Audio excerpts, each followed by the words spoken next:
ہر ایک کے منہ میں زبان نہیں ہے، ناگن کو بٹھایا ہوا ہے، زبان نہیں ہے، خنجر کو بٹھایا ہوا ہے، دوری دھار کا خنجر ہے، جس نے دلوں کو چیر لیا، جس نے رشتوں کو کاٹ دیا، جس نے محبتوں کو ویران کر دیا، سینوں کو نفرتوں سے بھر دیا۔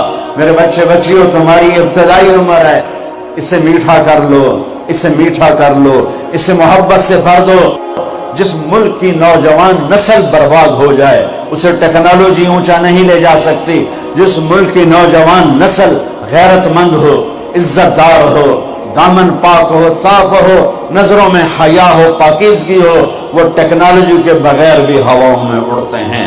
انسان کی بلندیاں وہ ٹیکنالوجی سے نہیں طے ہوتی، انسان کی بلندیاں اس کے اخلاق سے، اس کے کردار سے، اس کے حیا سے، اس کی پاک دامنی سے طے ہوتی ہیں۔ ہم یتیم ہو گئے، ہم فقیر ہو گئے، میرے دیش سے اخلاق کا جنازہ اٹھ گیا۔ میرے نبی سے پوچھا گیا قیامت کب آئے گی؟ قیامت کب آئے گا؟ آپ نے کہا اللہ کو پتا ہے۔ کہا جی کوئی نشانی بتا دیں۔ اب یہ لڑکیاں غور سے سنیں۔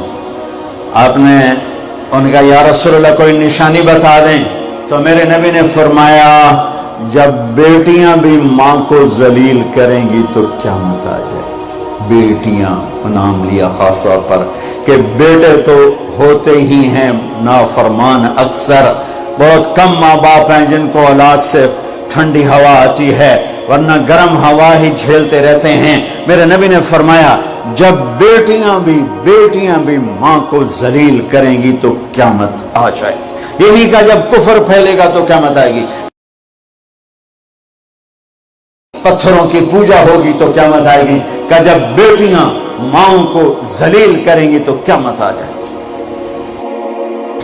پوری دنیا پھری ہے، نمازی بہت، حاجی بہت، روزے والے بہت، پردہ دار عورتیں بھی بہت، لیکن اخلاق والا یا والی کوئی ملتا ہی نہیں ہے۔